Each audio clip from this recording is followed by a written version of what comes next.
Hello guys, welcome back to my YouTube channel T-Spot. In this video, episode 9 is out and the final is closer than ever. All I can say is that this episode was really intense and it left me with a heartbreak and disappointment. Don't get me wrong, the episode is on fire. It was amazing, but the things happened in this episode. Well, let's see what has happened together, shall we? The episode starts with Candy for a change. We hear a phone ring, but she doesn't answer because she probably knows who's been calling. Stan. I still can't believe she's been choosing her husband over her own child. Anyways, thankfully, Stan is determined to talk to her. When the phone rings one more time, Marlon asks if she sees someone behind his back. I really hate this guy. I do. In the end, I want to see him desperately in pain. Moving forward, we see Danny still in Rikers Island NYC Department of Correction. He gets prepared for his trial, and he looks sharp with the suit Rhea brought him. We see he's worried, and the worst part is that I don't know which altar is in control. I want to believe it's Danny, but last time I checked, Johnny was ruining everything. The trial finally begins. An assistant district attorney, Patricia, seems to have powerful proofs such as videotapes, witnesses, etc. She tries to convince everyone that since Danny's crime is undeniable, the defense puts forward the condition multiple personality disorder. She underlines that this disorder is a made-up condition and it's not even real. Well, to be honest, she has some strong arguments here because at that time this wasn't considered as a real condition. And you probably know how difficult it is to convince people to believe the opposite argument. You can see that even Danny has second thoughts about his condition.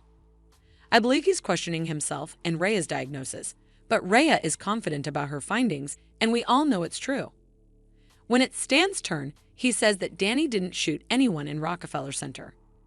He explains that Danny wasn't the one who pulled the trigger. So it seems like Stan is finally on the same side with Rhea. I really thought he may ignore her findings meetings and wouldn't talk about his condition. Then he starts explaining his condition and tells how it was difficult for him to accept and understand it. I believe this may convince some jury members because he's sharing his personal experience with the case. He later says that Danny was hurt in unimaginable ways, and it broke his mind into pieces, and mentions how he was sexually abused when he was a kid. He gives a great speech while defending Danny, and I can only imagine how painful it is for Danny to hear those things in front of everyone. Last but not least, Stan says that Danny should be sent to a hospital instead of jail, and it's a part of society's responsibility. Judge Prosner gives 15 minutes recess, and we see Stan and Rhea discussing the trial. Stan tells Rhea about Candy not picking up his calls, and Rhea says that Andy can't even admit what has happened.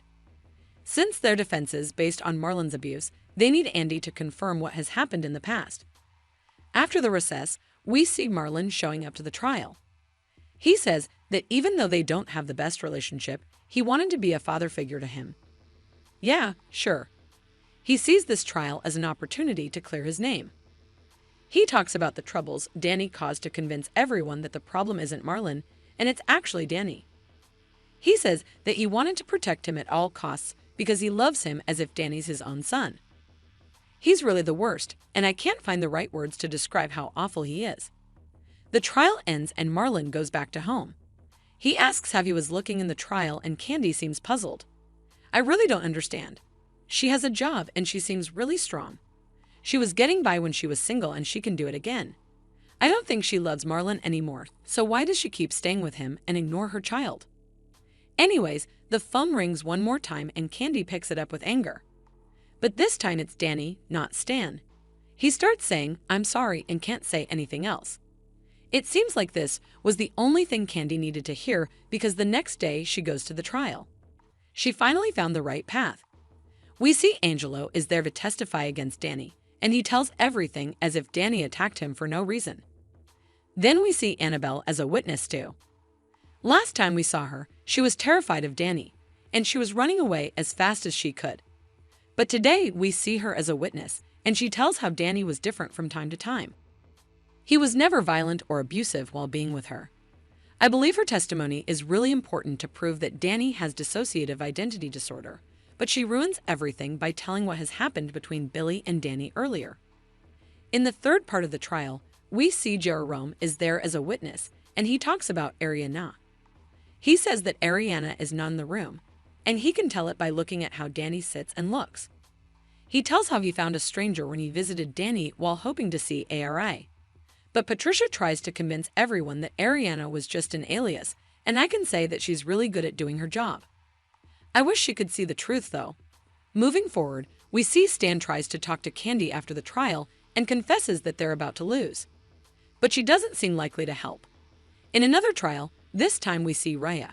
She tells more about Danny's condition and tries to make everyone understand what Danny has been going through. But Patricia pushes her really hard, and in the end, it looks like Danny's side is still losing the case. After the trial, we see Raya is breaking down slowly because there's nothing more to do. The only thing they need is to confirm that Danny was sexually abused in the past. And since Marlon won't admit it, it's all up to Candy. Raya goes to a bar and Candy goes after her. She believes Raya was using Danny for her career.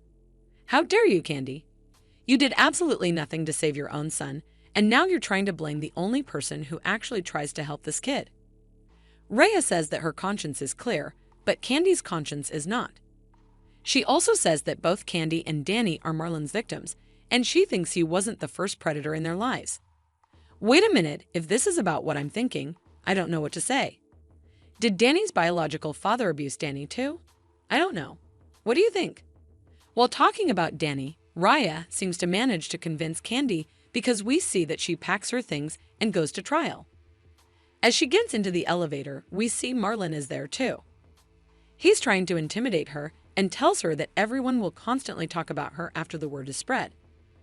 Come on, Candy, you can at least do that.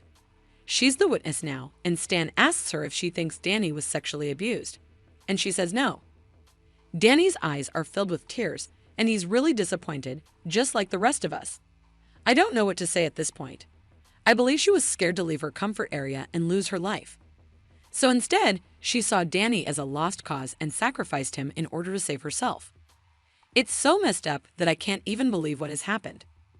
After the trial, we see she has prepared a beautiful dinner for Marlon as if he deserves to have some. Danny's all alone again in his cell, and he cuts his wrist with a paperclip. As he waits to die, the episode ends. I believe in the upcoming episode, Danny will live and Candy will change her testimony because she'll see how serious things got. At least I want to believe this is what will happen. But to be honest, my expectations from her are really low. She's a huge disappointment for me. What do you think will happen next? Will Danny survive? Let us know what you think in the comments below. And don't forget to like, subscribe, and share the video. Thank you for watching. See you soon.